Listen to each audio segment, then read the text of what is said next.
Let's move over to the economic stuff, because this really hits home in the context of how subservient our country is to foreign interests. Let's put this up there on the screen just so everybody can fully understand here. American consumer sentiment is now at a 6-month low. People are pulling back, quote, on all kinds of purchases. This is the biggest drop since 2021, quote, reflecting the persistent tug of inflation on household budgets, feeling fears of rising prices, unemployment, and interest rates that will all worsen in the coming months. Already, spending habits are rapidly altering. They say that McDonald's, Home Depot, Under Armour, and Starbucks are all reporting disappointing earnings. People are cutting back on fast food, kitchen renovations, sneakers, afternoon lattes, basically anything which is a sign of that times are decent right now.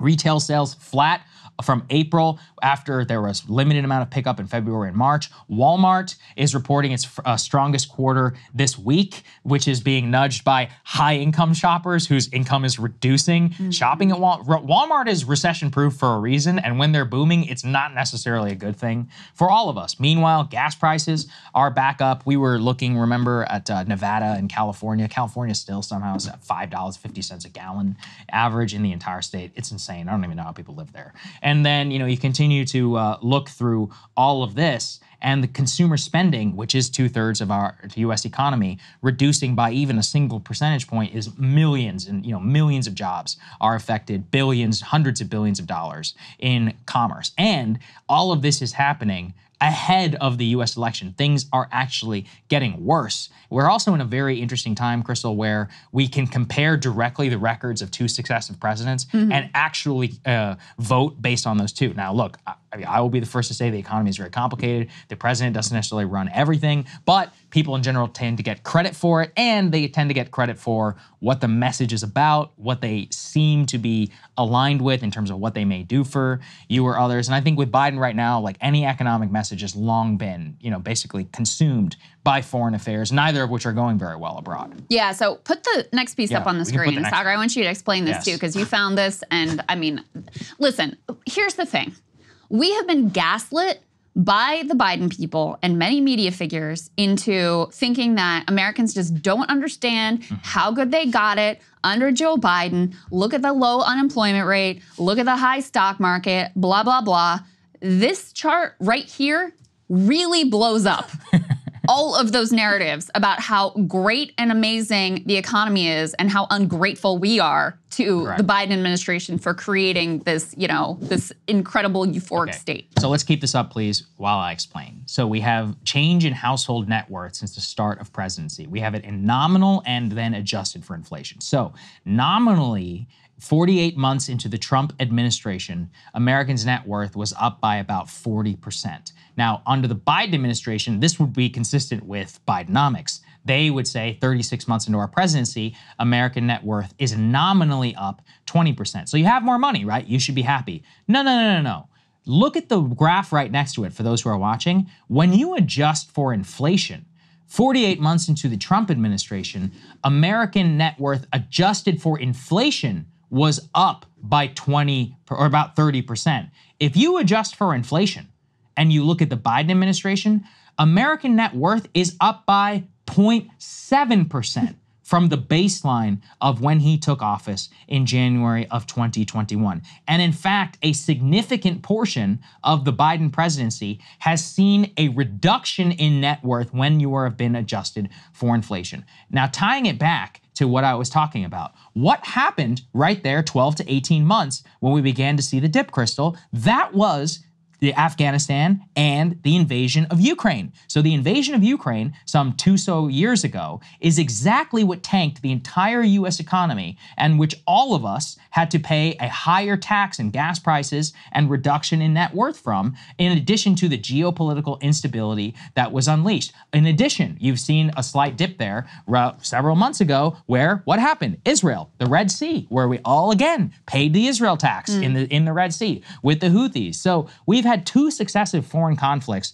in addition to massive inflation, which happened for a variety of reasons, and just a general drift of the Biden administration where 0.7% increase from where you were compared to a 30% increase adjusted for inflation. That is the first time, too, that you really have inflation hit you in the face where nominally you're up by almost 20%, but inflation adjusted, you basically made nothing. Treading water. You're treading nothing. In 3 years, you have made no money. That is horrible. Now, look, I understand it's a short period of time, et cetera, but it's a 4-year, we vote in 4-year incidents or 4-year increments, and it is undeniable to compare those two records. I'd also be remiss if I didn't point out all those COVID gains that happened there, right? And how people really benefited. Well, I want to dig in on that. Put it back up on the screen, because that is actually probably the most consequential part of this graph. Is right when you see that huge spike in net worth. Guess what? That was when you had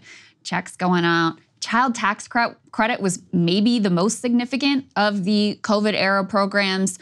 You had the quote unquote super dole, where people were getting extra cash on unemployment. You had the PPP loans going out. I mean, you had an extraordinary expansion of the social safety net to cope with COVID. And guess what? It worked. It worked. It really helped people a lot. And something I've been talking about this whole time is one of the economic stories of the Biden administration is the continued rolling back of those social safety net programs. So you had this expansion that really helped people, really increase their net worth. We saw it in terms of bank account sizes, ballooning, and the way that that got spent down the minute they start rolling back those programs. Even something like the child tax credit, where the thought was that this was going to be a long-term program. Ultimately, Democrats didn't really expend a lot of political capital to try to keep that going, and Republicans weren't interested in trying to keep it going. So you have all of that rolled back at the same time that you have elevated inflation, significant inflation, which came from, I think, the foreign conflicts. That's part of it. We also have more and more indications that a significant, if not a majority chunk of it, was also corporate greed and price gouging. And so, from both a reality and from a political perspective, a much better approach from the Biden administration would be to talk about that. Talk about the fact that we just learned these oil companies were colluding in cartel-like fashion to price gouge American consumers and rip them off to the tune of thousands of dollars per family. That gas inflation, the increase in the gas cost, that trickles through, as you guys know, that has an impact throughout the economy. It's a huge impact to the bottom line of American households. So tell that story, and more importantly, do something about it. Do something about the price gouging and the greedflation. And, obviously the ship sailed in terms of the expansion of the social safety net and trying to, keep some of those gains and continue to build from there. But what this tells you is that people are not crazy. They are right to feel like things are not going as well for me as they once were. And so then when you see the approval ratings on the economy and all these Biden flags out there like, I don't know what you're talking about, it's amazing, and you guys just don't understand, or maybe the media is too negative about Joe Biden or whatever. No, people know what is happening in their own lives and could have told you previously without needing this chart what that has looked like for them and their bank accounts specifically. Yeah, exactly. Gaslighting folks, trying to give them fake statistics and all of that. It's very clear. I would look in terms of inflation, the inevitable. Well, they would say that the COVID programs are what caused inflation. Now, did increased, like you called it, the super dole and all of that, did it increase inflation? It's possible. We actually still don't really know what exactly it is. I would be stupid, I think, to say that it had no role. But we can certainly say that supply side factors driven by COVID massively had an impact on the initial inflation that the economy experienced. And I would contend that the invasion of Ukraine and U.S. policy vis-a-vis Russia massively accelerated that inflation, and we see that in the reduction of net worth. Now, on top of that, we've had persistent inflation in our economy, even though consumer spending and overall debt has significantly increased. So that means that we've had corporate behavior that is very responsible for a lot of the things that we see. We also know that, very unfortunately, that in certain sectors that the inflation has been very supply side driven. So, for example, In housing, what's one of the major drivers today of inflation is rent. Rental inflation is one of the biggest ones. Interest rates too, we cannot underestimate in terms of how it has failed completely to achieve its overall goal. The initial,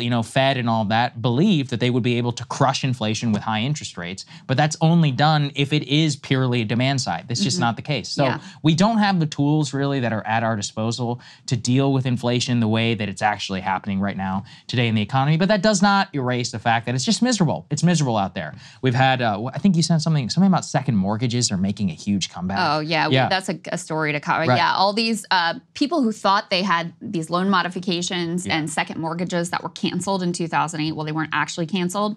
These other, unscrupulous, basically, companies bought them up.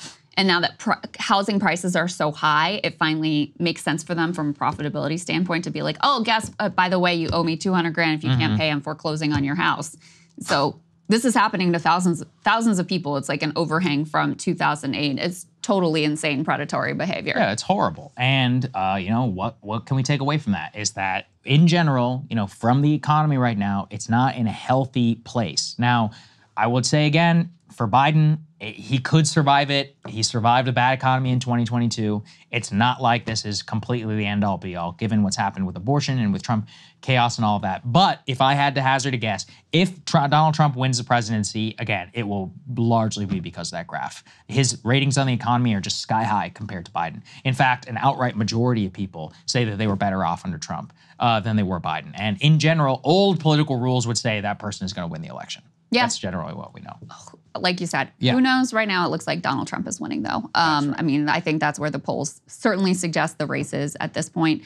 And just to tie it back to what we were saying before, when you couple the fact that people are feeling a lot of pain in their own lives and their accurate perception that the political class is completely dismissive and contemptful of their concerns and laser focused to the exclusion of almost everything else on shipping billions of dollars to, continue to bomb the Gaza Strip and continue an indefinite war in Ukraine with no end in sight.